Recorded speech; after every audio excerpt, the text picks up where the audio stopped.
about Tumbleweed and some of the programs that are offered at Tumbleweed. Sometimes people are really surprised that all of this is housed in one spot. We serve youth ages 10 to 24, and that's throughout all of our programs that are at risk, runaway, throwaway, homeless, human trafficked is the newest area of youth that we are serving. This statistic is from 2015-16, and we served over 1,000 non-duplicated youth in a year. We have counselors, 2 counselors in our RIDE program, one at 2 of the high schools. We also have one that goes to the Career Center and is doing some outreach work with the Boys and Girls Club. We also have crisis counselors in our building between 8 and 5. I am also the director of our drop-in center. This is where youth ages 14 to 25 can come and get shelter, food, clothing, take a shower, get some case management services. This is kind of a point of entry where we've identified about 80% of our traffic victims so far. In May, we piloted a new program to do Youth Resource Center to help youth move off the street, so help them with jobs and get IDs and kind of meet them wherever they are and what they need from us. And that's Monday, Wednesdays, and Fridays from 7 to 1. And then we're open 7 nights a week from 8:30 p.m. to 8 a.m. with a wait staff to help any folks that need help. What we do know, and as you'll learn, is that vulnerability is one of the big reasons that youth become trafficked. So if we can reduce that vulnerability, we know we can help reduce the number of youth that are trafficked in our community. We have a 24-hour crisis line, and that's that number that you see on all of our things. So between 8 and 5, it rings directly to our office, and one of us answer the crisis there. After 5, we have on-call counselors that answer questions and help with whatever crisis is happening. We have 2 transitional living homes. These are full right now. One home is between the ages of 16 and 21. No, 16 and 18, and the other home is 18 to 21. These are kids that are really ready to begin adulting. We have put some of our trafficked youth in these homes, housed them in these homes, and it seems to have worked fairly well.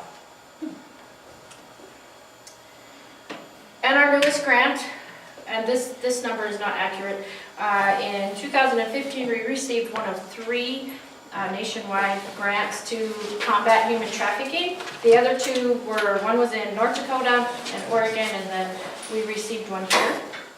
When I was asked to kind of develop our grant, originally we thought we would just be doing a lot of this outreach and visiting with folks. What we found was that we really needed to jump right in and do victim services. So to date, we have served 70 traffic victims. And 95% of those are from our communities right here in Montana. The question I always get at the end is, where are they coming from? Well, they're coming from right here in our own towns.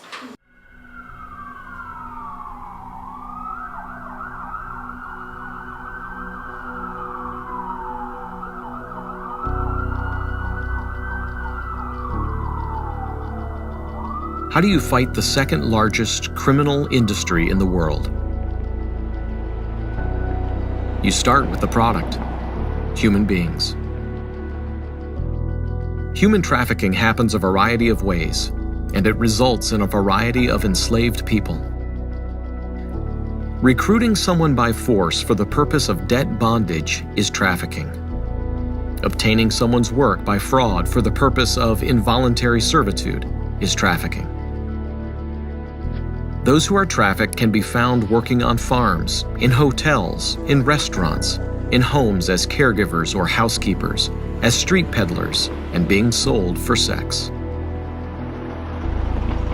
There are many ways it happens, but the result is the same. An estimated 30 million people are exploited for the gain of others. It's not fair. Human trafficking is a $150 billion global industry. But the groups that fight trafficking have less than 1/10 of that budget. It's not a fair fight. In fact, the only thing fair about human trafficking is that it can happen anywhere and at any time. It happens in all 50 states right here in America. It's truly an equal opportunity atrocity. So in that video, it talks about the need to use force, fraud, or coercion to compel a person into any form of work or service against their will.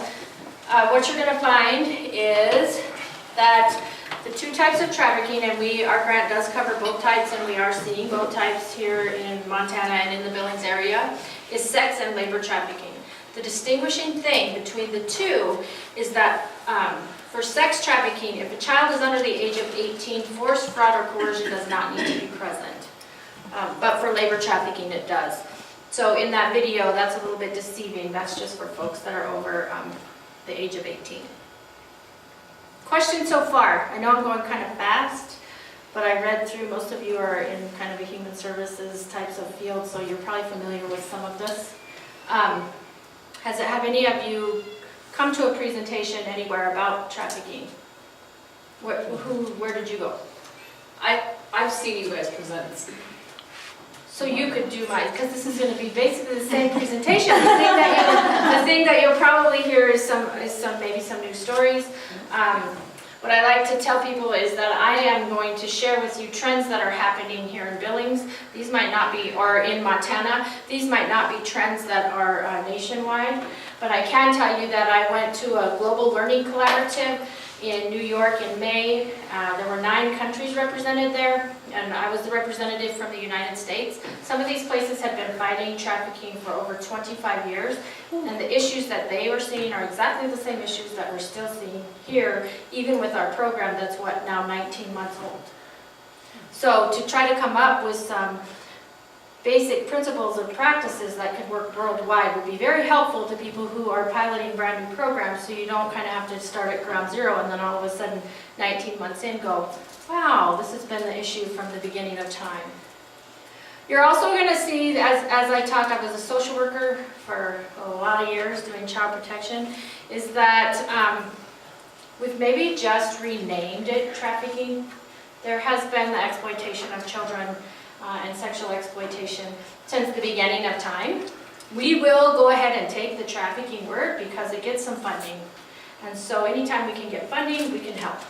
So when we say human trafficking, it's kind of a big sexy word that people are becoming interested in, and it's helpful in bettering the cause, not only financially, but also getting awareness out there.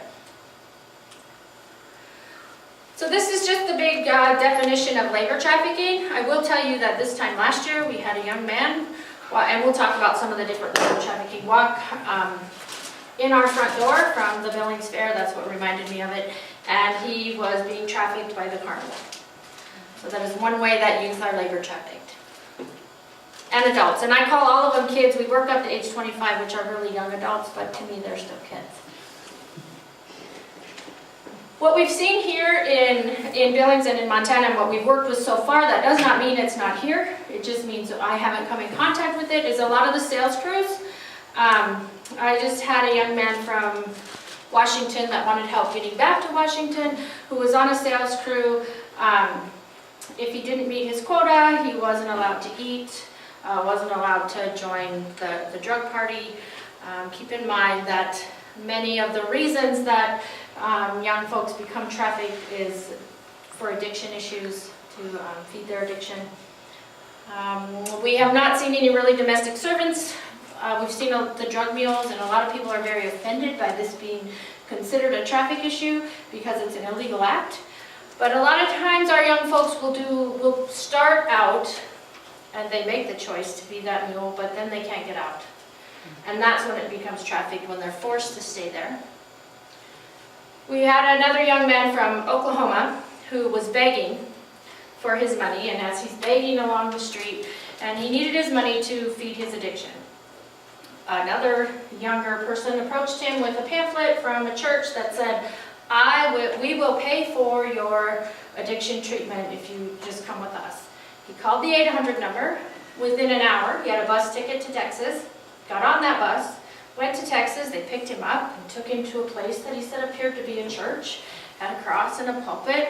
There were mats and sleeping bags and probably 15 to 20 young folks sleeping on the floor, so he laid down and joined them. The next morning, they got up and they loaded up into the typical white van and headed out across the United States. They were watched at all times. They had to beg for money for this church. If they didn't make their quota, their drug habit wasn't fed. They weren't fed. They slept about 15 to 20 in a motel room. So they landed here in Billings, and he just happened to be a little bit late and the elevator door closed, and he took that opportunity to run from the folks who were trafficking him and found his way to Tumbleweed. And we helped him get back to his home state and get hooked up with some services there. And then the carnival workers, that's pretty much what we've come into contact with at Tumbleweed, not saying that the other types aren't out there.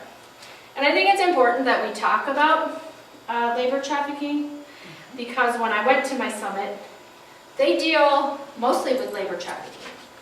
And if you think about it, they don't necessarily distinguish between sex and labor trafficking, because they consider in a lot of countries the sex trade is just another form of labor.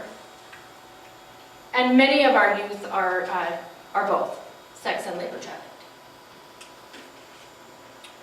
So this is the definition of the commercial sexual exploitation of children, and I kind of got ahead of myself when I said, you know, it's been around a long time.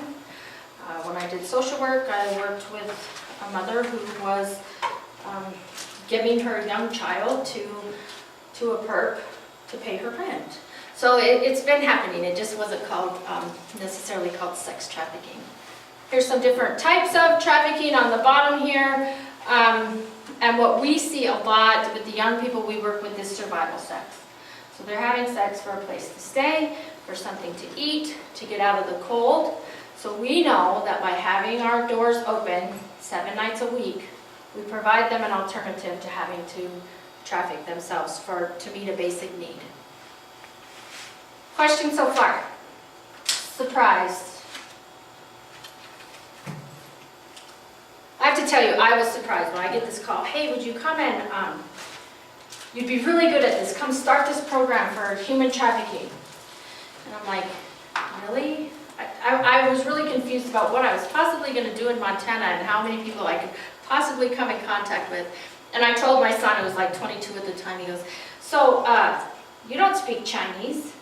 So I'm like, what are you talking about? He goes, well, don't you just go around to like the massage parlors? And so I thought maybe that was just his naive image or thoughts, but we've come up against that a lot in our presentations. It's about them and those people. It's certainly not about our high school students that are getting recruited that come from nice families that you would never know, that still go home at night to their families out of fear and out of the threats that their trafficker threatens their families, so they continue to be trafficked. And we'll talk a little bit about how people become involved in that. And it's about vulnerabilities, it's about being naive, it's about placing yourself in very risky situations, which we know is part of growing up too as young folks. So we also need to remember to provide our young people with some harm reduction, with some, if you get yourself here, then what would you do? And provide them with some ideas, because it's not unusual for young people to, just because of brain development, to participate in some high-risk behaviors, and sexual activity is one of those behaviors. There's different types of sex trafficking, and we all of a sudden all go to the Lifetime movie that we've seen where, and this happens, where it's the pimp and then the third-party trafficker and then the John. This is not the case, and as you will see later on, the statistic is probably going to blow you away. The largest percentage of folks are trafficked by immediate family members. It would be easier if it was the pimp and the third party that we could focus on. Those are the ones that are getting all the attention, but it's really the family-based, and I think it's like, I want to say 36% or even higher. And the newest one is this peer-to-peer. So our peers are trafficking each other.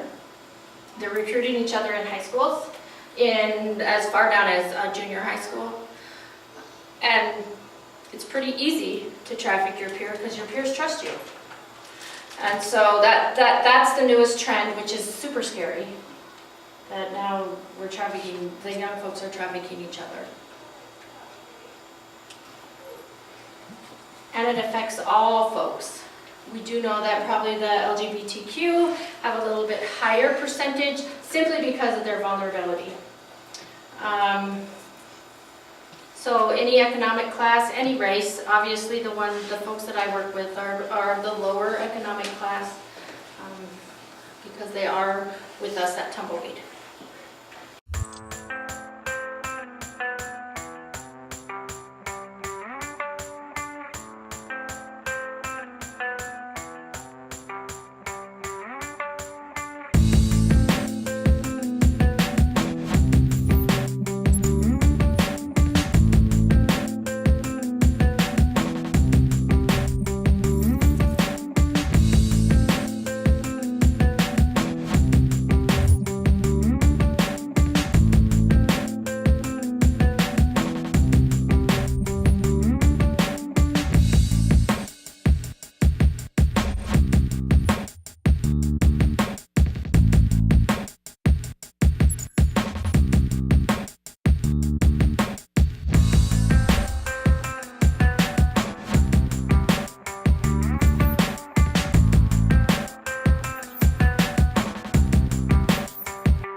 So you saw on there where sex trafficking was, I don't know if you could see it, but it was like third behind arms trafficking and drug trafficking. So, but it is now second and almost neck and neck with arms trafficking.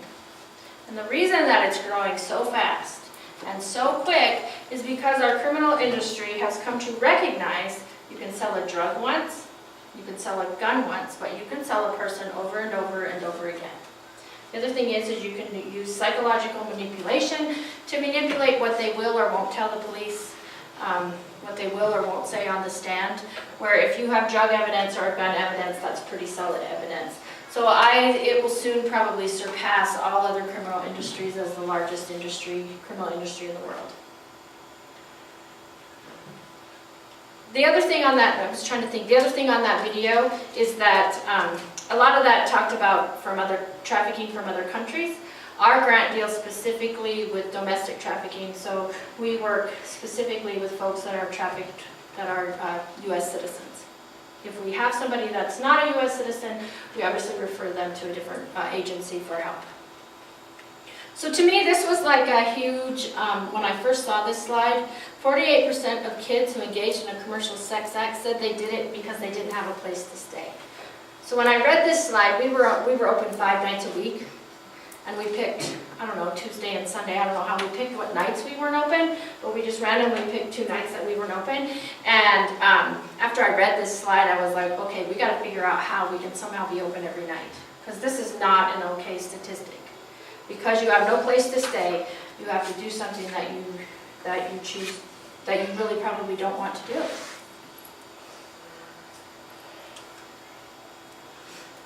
So I can tell you a couple of stories about, probably my very saddest story is I was working with a young lady, she was 18. She came to Billings because obviously Billings has the most services from a small town, because she wanted to get into some addiction treatment. As we all know, there's not that many beds available, so sometimes you have to wait, even if you're ready to go right now. So she was living in our drop-in center. She obviously had a severe addiction. She went out one weekend and didn't come back to the drop-in center. And so I asked kids, have you seen her? Where is she? I was worried about her. Well, she had been arrested, because I finally get a call from the jail. Georgia! She had been arrested because she was obviously high on meth and decided to spit on a nurse, and so they arrested her for bodily fluids, assault with bodily fluids. So they put her in jail. It's like some crazy fine. But this was the best place she could be. So while she's there, I'm continuing to go and see her. We're kind of doing some case management to figure out how to get her quickly into a treatment center so she wouldn't discharge where she's safe, back out into the streets.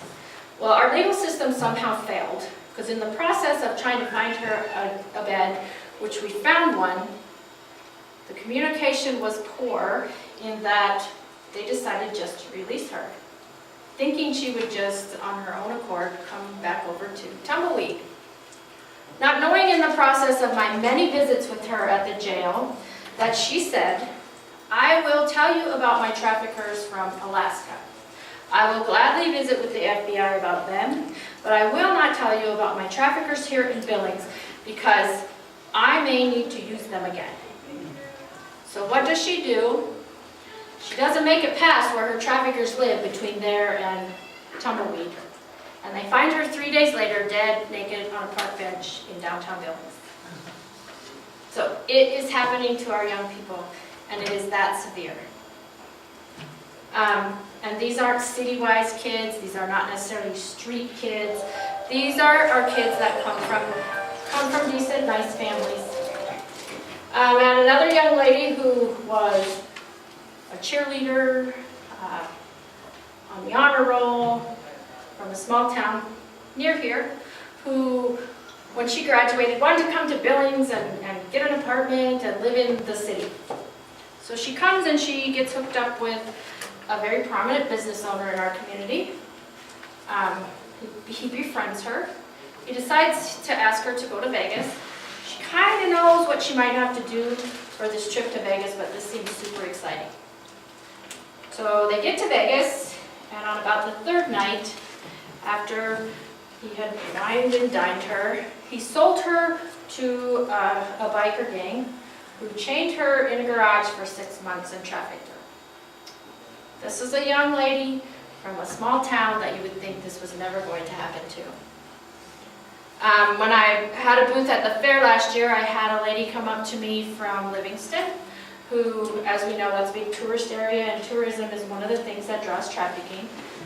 Who knows the largest trafficking day of the year, where the most people are trafficked in one day? 4th of July. The Super Bowl. Oh. So anyway, she's in this tourist community, and this very nice young man about her age is there on vacation fishing or whatever, and she becomes his boyfriend, his girlfriend, and he says, "Come to California with me." Well, she really didn't think this was her boyfriend, and went to California with him, and it took her 6 years to get back to Montana because he trafficked her once he got her to California. And I could tell, and these stories, as the youth started telling me them, were just crazy to me. Like, this is really happening to you. Another young lady, since age 11, her mother and her grandmother gave her to the landlord every single day. She's now 19, but she knew nothing different. So, obviously, if that's how you grew up and that's what your parents and grandparents taught you, well, then she became a severe addict. So her mother would traffic herself to her drug dealer to pay her daughter's drug debt. And the daughter, in turn, would do that for her mother. And this was right here in Billings. So these are just some risk factors, which I'm probably sure are not real shocking to all of you when you see these. The 1 in 3 teens, I think this is important, will be lured into prostitution within 48 hours of hitting the streets. So when kids just say, "Oh, I'm just going to run away," that's a scary thing anymore for parents. You can't say, "Well, it'll be good for them. Let them be out on the street." Or, I mean, my parents used to give me a sandwich and I'd make it down the end of the street and then you'd come back. That used to be just what we'd do when our parents said, when we would tell our parents, "We don't like your rules, we're going to run away." We can't do that anymore because they are waiting and they are preying on our youth. And some of this I blame on social media, because kids and youth and young folks put everything out there on social media. Every one of "I'm mad at my mom, I hate school," everything that makes them vulnerable. And these traffickers are slick, slick people, and they're not always men. And so they watch for those kind of things. The other shocking thing on this risk factors is that the average age of entry into trafficking is between 12 and 14 years of age. What we do know is that the folks that come to us at Tumbleweed, they're real wise. They know that we are mandatory reporters. So our philosophy is client-centered, victim-driven. Unless you're under 18, then we're mandatory reporters and have to do all those things that are mandated by law. So they will not report to us until after they're 18, but it's been happening to them since they were 12, 13, 14 years old. Because they don't want to go back to a foster home, they don't want to go back in a system, they want to be in control of what they're doing.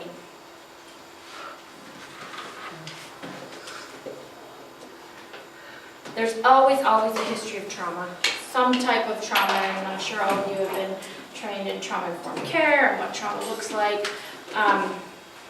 Not always substance use and abuse issues, but I will tell you, if they have an addiction, the trafficker is going to feed it. If they don't have an addiction, the trafficker is going to create one. Questions so far?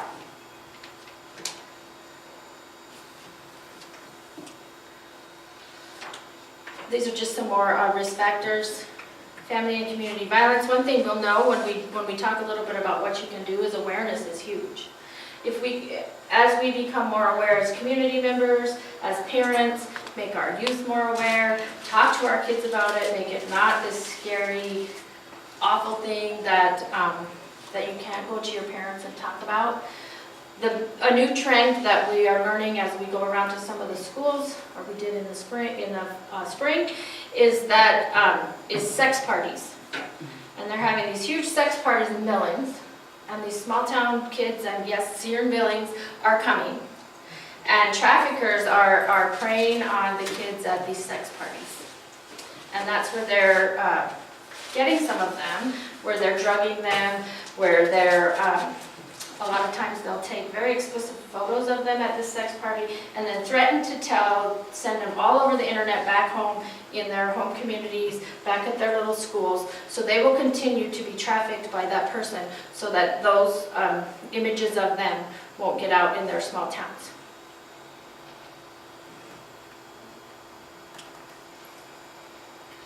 We do know that a lot of traffic victims, their needs and some of what it looks like and mentally in their mental health is very similar to domestic violence type symptoms and signs.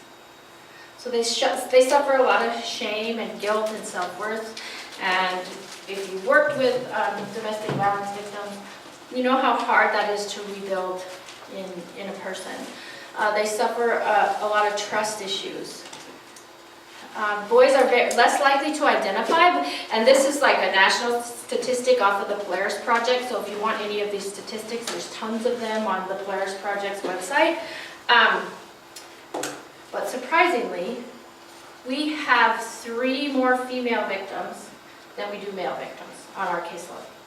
And we currently have 70, I think I told you that. So I don't know if we're getting better at letting it be okay for male victims to identify than when this statistic came out, but I was kind of surprised myself. The other one is that it kind of seems normal to be a victim. So if your mom gives you to the landlord every month since you're 11, it seems pretty normal to be a victim. You kind of live in that state. So when it's a pretty easy shift then to victimize yourself when you get to make that choice.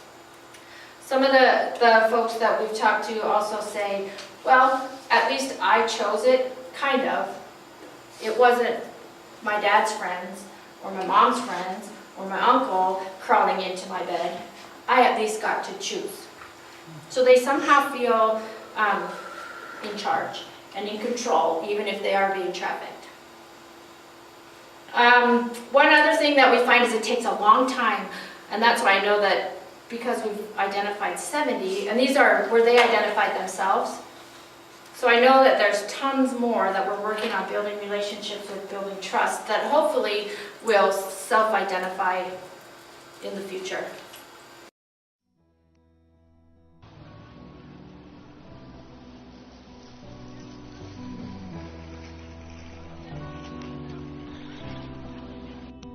you know, you're 12 years old and you're living with your moms, and your mom's is struggling because she didn't think that life was really going to work out like this for her, and she doesn't have a man around, and the men that are around haven't always been that great.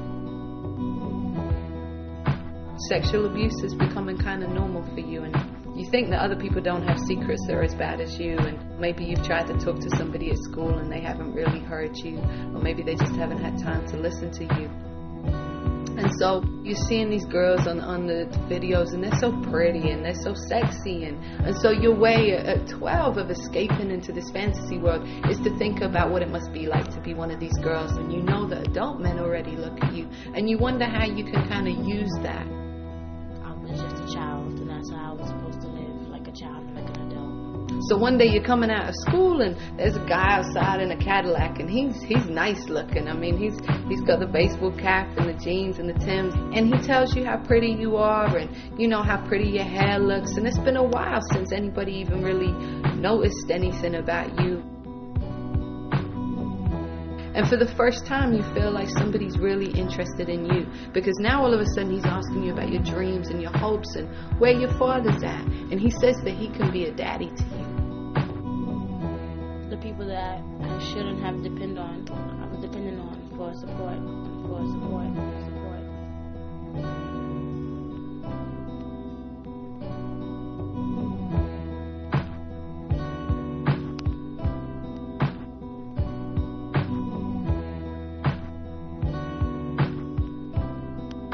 And so that night, he takes you to a club, and he puts you up on the stage, and he gives you a few drinks, and there's men throwing dollars at you, and it's scary, but all the time you're just looking at his face in the back of the room, and he's like, you know, go ahead, baby girl, go ahead, you're doing it for daddy. And you're feeling proud because nobody's ever said that to you. And so then that night, he tells you that there's more stuff that you've got to do, and he takes you into a room, and there's a man there, and he tells you to strip, and you think this is something you'll never do, and yet there's a part of you that already knew how to do this, because that's what your stepfather's been doing to you all these years before. And so you turn that trick, and it's like a part of you has died inside.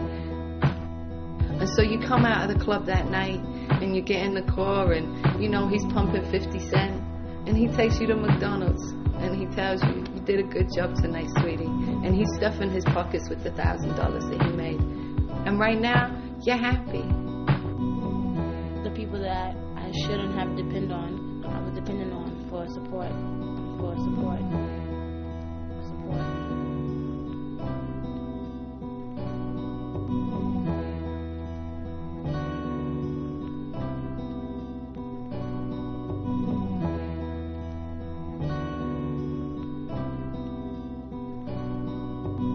You feel like this is the best that it's ever going to get, and everything else in your life has prepared you for this moment, or the sexual abuse, or the neglect, or the drama, or the pain, or the trauma has prepared you for tonight, where you stepped across a line that you always thought you'd never really quite step across. And you don't realize that night what it will be like to be on the track and get raped. And you don't realize that daddy isn't really going to protect you. You don't realize what it's like to have a gun held to your head that night. You don't realize what it's going to be like when you catch your first STD. You don't realize what it's going to be like when you first come home and daddy beats you for the first time because you didn't make enough money.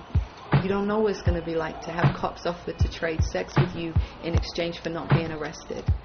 And then sometimes you'll do that and they'll still lock you up anyway. You don't know what it's like to sit up in jail and know that you just made $1,500 for your pimp last night, but he won't come down and put $200 bail on just to get you out a few days early. You don't know what it's like to walk down the street at 6 o'clock in the morning when you're just getting off work and people are starting their day and they see you and they know what you do and they look at you in a way that you just don't feel like you belong in that world anymore. And you don't know what it's like to feel like you've lost part of yourself along the way and to feel like you'll never leave. And no matter how many times you try to leave, he'll always find you and catch you. But that night, all you care about is the fact you're riding in a Cadillac and you're eating McDonald's and you're listening to 50 and you got this one man who you really think loves you sitting right by your side.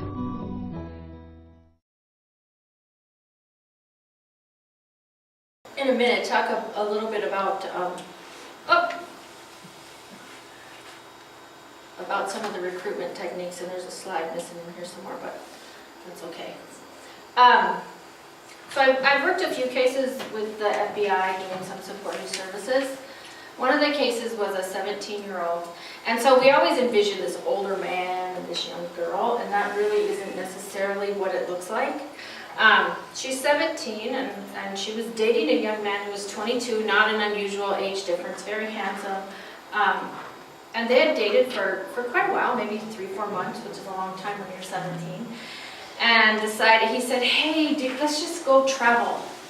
And so she said, yeah, let's go travel. Well, they get part way in their travels. I think it was like just the other side of Missoula. And they have no more money for hotel rooms. Dang, we'll just do this, and otherwise we're just gonna have to go back, and won't that just be boring? It's okay. And so he trafficked her for about 5 to 6 months before they were caught in their, oh, you're fine. Oh, I'm fine. In their travels. So it happens that easily and that quickly. So in working with her, she could verbalize to you that she realized that he was doing wrong to her, that this kind of behavior was not okay. And so she would tell you all these things, and she could talk about it and made a lot of sense about it and seemed to be making progress. And then she'd write letters to him in prison about what their life would be like as soon as he got out of prison. So it's a real hard shift in their thinking.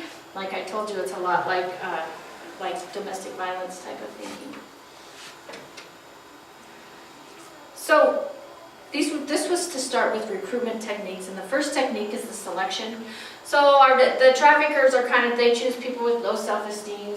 As you heard on the video, the lady talked about feeling shameful when people were looking at her when she was walking home. And it used to be on Montana Avenue. It was very visible years ago that you could see the prostitutes and what was happening. Now it is so hidden and so silent through Facebook and social media and Backpage.com. If any of you get a chance, you should go look there. How they advertise. So they'll say, going to be in Bozeman on this night, going to be in Missoula on this night, and they kind of do a track. And they never stay in one place very long. So it's really hard because people are like, why are we just not arresting these folks? Well, it's really hard anymore because it's very hidden. It's done, in motel rooms. It's done on the side. It's done by husbands to their wives, boyfriends to their girlfriends, girlfriends to their boyfriends. Worked with one young lady whose husband would sit out on the step and collect the drugs, and she would do her sex business, and then they would leave. And that was right here in Billings, so it was happening right in her own home. So the first stage is kind of this selection process. And so they are creeping around on social media looking for young folks who are having issues. And then the second is the courtship. So then, okay, I'm going to be your boyfriend. Won't this be fun? They shower them with gifts, take them on dates. Little do these girls or guys know. I always say girls because it's just kind of our societal thing, but it's also happening to young males. That eventually they are going to become responsible for all of that money that was showered upon them. So when they try to leave, the trafficker is going to say, well, you owe me. You owe me for all those things I bought you and for those cute shoes and, your hair done. So that's the courtship phase. And then the third phase is this isolation. And this is where they become dependent on their exploiter. And this is where the exploiter does a lot of mental manipulation. Nobody cares about you. The police hate you. I'm going to tell them that you have done all these terrible things and show them pictures, and who do you think they're going to believe, me or you?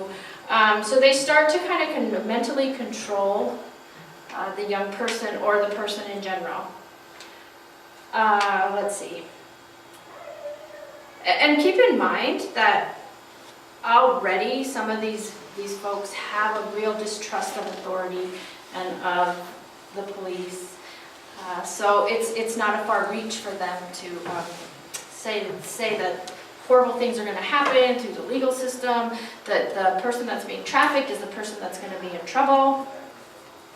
And they really start isolating them from their families, from anybody that they might super care about. They don't let them be alone with folks. Went to a conference, and this lady who was trafficked for like 20 years said that the only time her trafficker left her alone was when she went to the doctor, because they'll protect their investments, right? And so she said she just wanted that physician to say to her, to ask the question. She didn't really know what the question was, but he would say, like, how many partners have you had? I've had lots, I've had tons, you know, how many STDs have you had? Oh, hundreds. But he never did ask that question. It was the only time she felt safe enough to answer the question, but she couldn't say the words herself.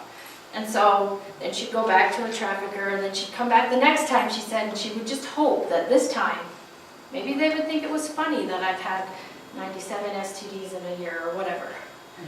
Yeah, so she said they never did. I can't totally remember how she said she finally got out of the trafficking industry, but in the beginning she was hoping that that physician would ask that question, because that was when she was alone and felt unafraid and safe. Let's see.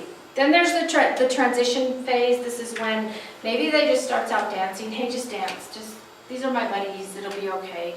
And this is where they really start to transition them into more sex acts, into really higher risk behaviors. If there wasn't a drug addiction, there's going to be a lot of times. If there's a gang involvement, this is where a gang rape will happen, and then they will continue to tell that young person, well, you're damaged goods, so this is all you can do.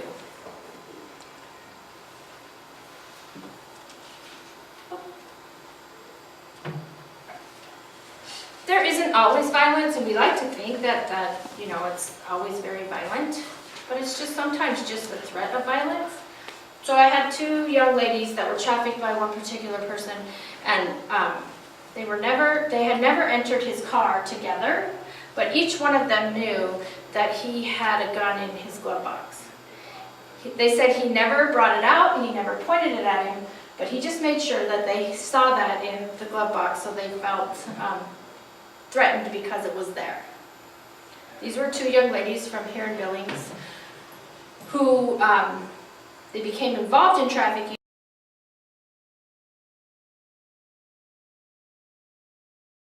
because a friend of theirs invited them over to her house to meet this gentleman. And what we know is that, and these folks didn't know it at the time, but a lot of times there'll be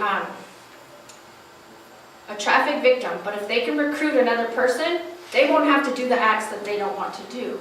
So what was happening is this friend was recruiting them for the trafficker.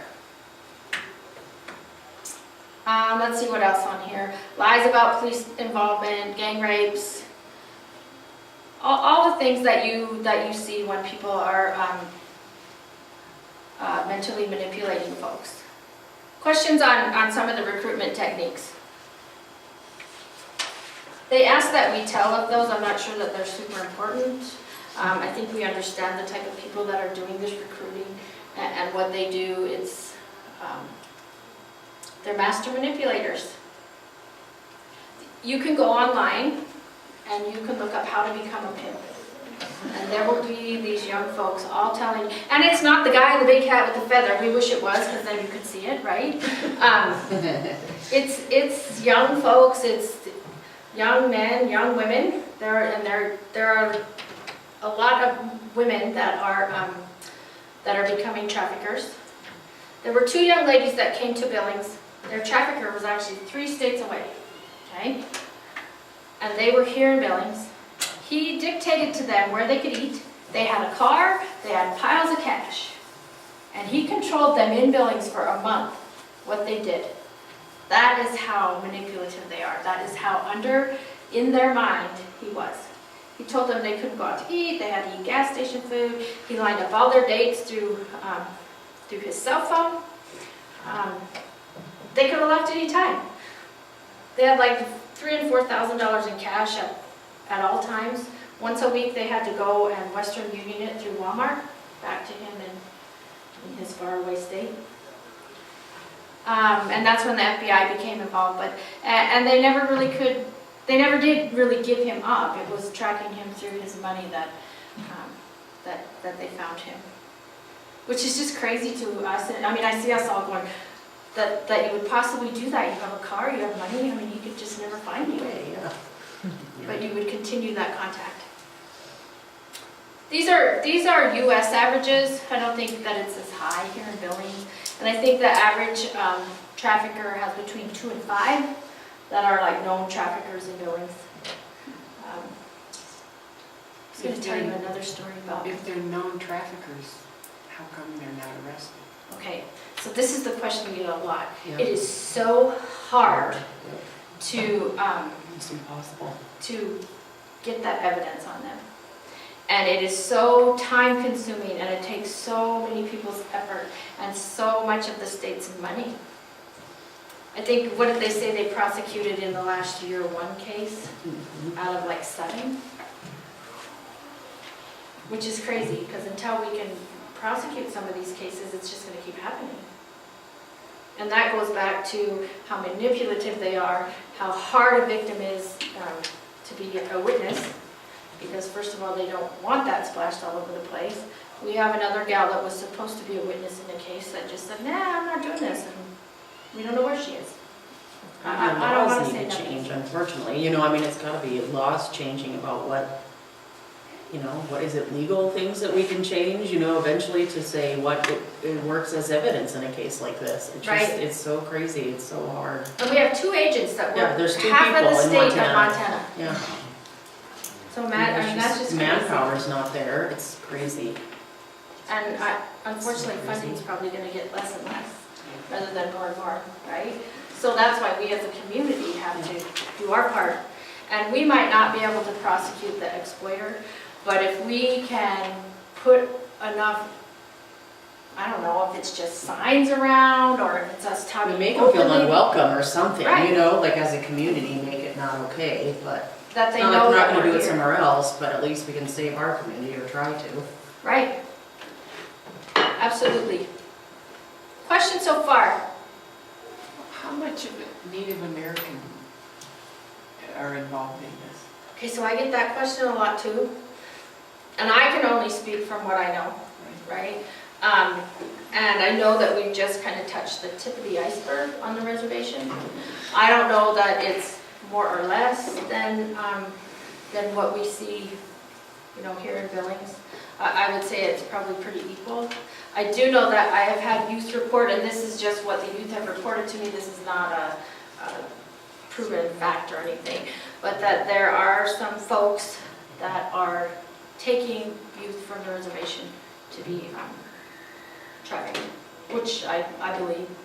Have we been able to catch it or no? But some of the stories that the youth tell, there's no way they made that up, right? I mean, it's right down to dates and times and places and colors of cars. So I guess until we can track that down. I do know that I went to and did a presentation in Langmuir to the coalition, and they themselves believe that the problem is huge. Not really sure how to start fighting it and combating it, but it's something that they're working on and that we're all kind of trying to work together to come up with what do we do. I told you a little bit about the youth recruiters. We all know why, that they would be pretty popular. They have easy access, they're friends, they're buddies. And these are the statistics that I thought were just crazy. Look at the friends and family is 14%, immediate family is 36%. And so the strangers, we wish it was those strangers, we wish it was them and those people, but that's only 9% that swoop in the van and swoop you up and take you away. That's not very many. We also wanted to blame, and I think Montana got this grant because it was right in the height, kind of toward the end of the oil boom, but the grant was written right in the height of the oil boom, and that we were kind of a main traffic way corridor, the I-90 corridor down to North Dakota. We do know that it maybe increased at that time, but it hasn't decreased since the oil boom went away, and this is why. Because it's all done on cell phone. So now that that trafficker can have his girls or boys in New York City, but he still has contact with all those folks that they had contact with here in Billings. So now they're flying in for one night and then flying back out. So they'll, hey, so-and-so is going to be in Billings on such and such a night, set up all these dates, fly them in, fly them out. That's another reason it's hard to catch them.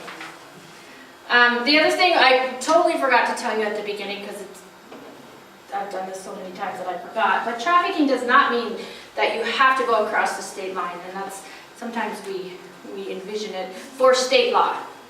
For federal law, there has to be some type of border crossed, right, for the FBI to be involved, but they have become really really sharp. So sometimes they can even use, if the girl says the trafficker gave them a condom, and the condom was made in Pennsylvania, they could use that condom as their trafficking reason, right? Some red flags. Older boyfriend. When we, a lot of times, the girls will come and they'll have 2 cell phones. One will be their personal phone, the other one will be their work phone. And I have been visiting with young ladies and their phone will just be blowing up and it'll be daddy, daddy, daddy, daddy. So a lot of times they call themselves daddy or boyfriend or so 2 phones is something to look for. I mean, then I look down and I have 2 phones. I'm like, not being trafficked, but a lot of times they have 2 phones. This is really, I tell about the phones and they're not going around in their slinky clothing. We like to think that we can recognize it by how they're dressing. That's more for when I do law enforcement trainings. We tell them to look for multiple motel keys, multiple phones in the car, lots of sexual items, maybe high heel shoes and bras kind of thrown around the car. This is just some of their demeanors, which I'm sure this could be a million, jillion other things that you come in contact with. They obviously have physical health issues. It's very important for folks in the hospital settings and first responders to maybe be aware of some of these red flags, because it is a time when they feel safe, when their traffickers do allow them to get the help they need. A lot of our girls and young men are allowed to come to Tumbleweed because it's not quite known yet that we have this program that happens within Tumbleweed, and so their traffickers will let them come to take a shower, to get some food, to do their laundry, to hang out with other kids. I am sure that as soon as they find out that maybe they won't let them come there anymore. We do know a lot of the young ladies, and we visit with them and try to build these relationships, that when they walk out that door, we know exactly what they're going back to do. And a lot of times their traffickers will be waiting out front for them to pick them up and take them. And if anybody tells you that somebody chooses to be a prostitute because they make millions of dollars, they're crazy. This is not Pretty Woman. Nobody chooses to make that choice. And when I was at that Global Learning Collaborative in Australia, the lady from Australia, they don't deal with any domestic. It's all those other people that are coming into our country because they have, prostitution is legal, and so their government's notion is, so they tax it and they make money off of it, but their government's notion is that, well, this is what these ladies choose. So a lot of them are trafficked and their government just pays no attention because they choose to do those things to themselves.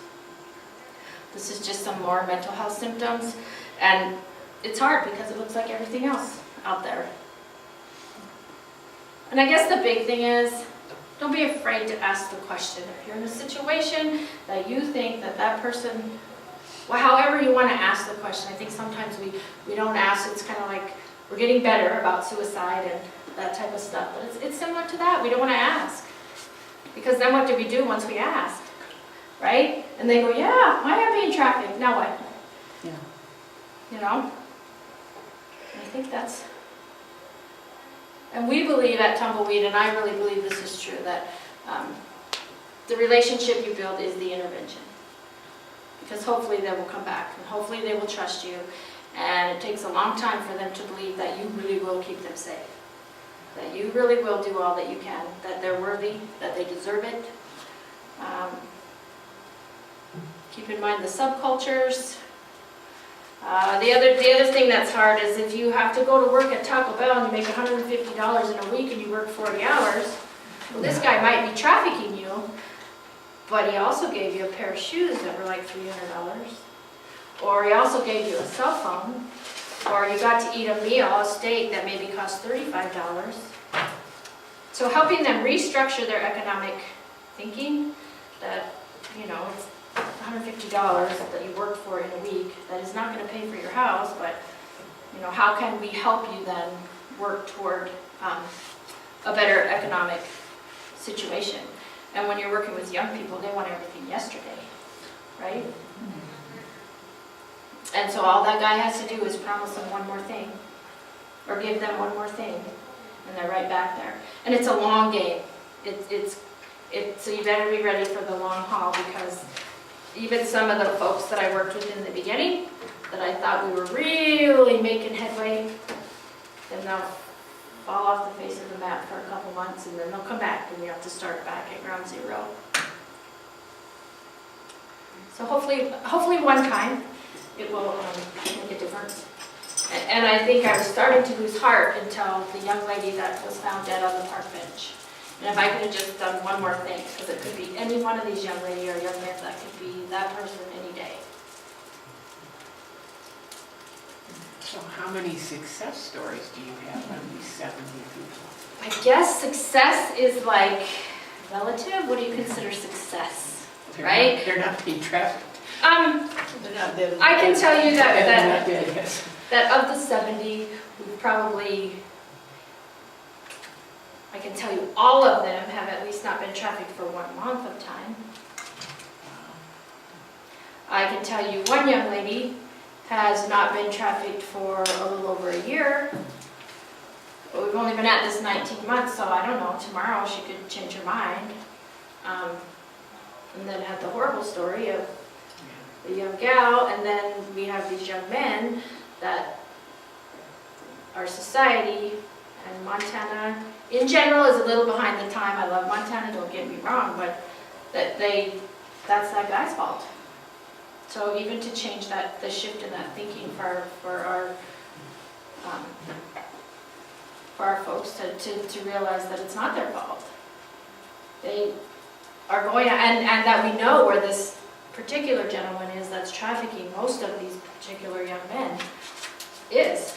What is wrong with our system that we don't have, that he is more protected than these gentlemen are? Makes no sense to me. I don't know how we change that. If somebody wants to go on a crusade and we'll do some lobbying for some changes in some of our laws, I think that's maybe the next step. Because we can make people aware, and we can encourage these folks to give their statements, but if nothing becomes of it, and that guy just looks like, ha ha ha, then, I mean, what's the point of giving a statement if nothing happens?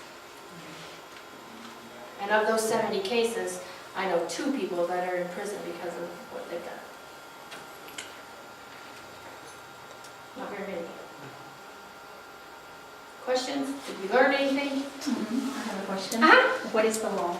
What is the law that you would make? What you say your statement, what you wish would happen. Oh my gosh. I'm no politician, I'm sorry. What's that? I'm no politician, so you're talking, but. I don't but know what what it- that would be. I mean, I think you would have to talk to what is the thing that they're walking through, that law enforcement is doing all the things that they need to do, and then it gets to here, and what is it that's Right. missing? I don't know that particular piece. I think that would be something for like law enforcement and the legal system to figure out why. Does it get this far and then nothing? What is the magic thing that they need to have that keeps it going? As we know with many things that end up in our legal system, there's always that one little loop. And how do we close that? I'm not sure. Why do we only have 2? You said a while back. Funding. We only have 2. Funding, we have Funding, okay. two federal agents, actually one that works for the FBI and one that works for the Department of Justice, that are specifically trained in recognition and investigating human trafficking cases, and specific sex trafficking cases. And they're also in charge of all the internet crimes against children. So add that. More funding. And then Missoula has one on that side of the state. Missoula's system seems to work a little better because they have, and we're working on it through our Yellowstone Task Force, Human Trafficking Task Force. We're working on it, but they have a well-oiled multidisciplinary team there that has helped a lot in some of the prosecution. So, and we're in our infant stages, but we'll get there. And that's what we need, is when our organizations can come together, not silo, can work as a unit for what's best, rather than needing to count a number for a grant so we can get funding, you know? Because I think, and that's just my own soapbox, but we get caught up in, because we all need funding, and we all need jobs, but when we have to start going, who gets to count it, then we have totally failed any of the victims. So we need to all get together and figure out how do we truly collaborate, not just say it on paper, not just say it to each other like this, but truly collaborate for one victim. Other questions? I know that if I was doing this like in a clinic setting, there would be total different probably recognition signs, and when I do it for young folks in the school, when I talk to teachers.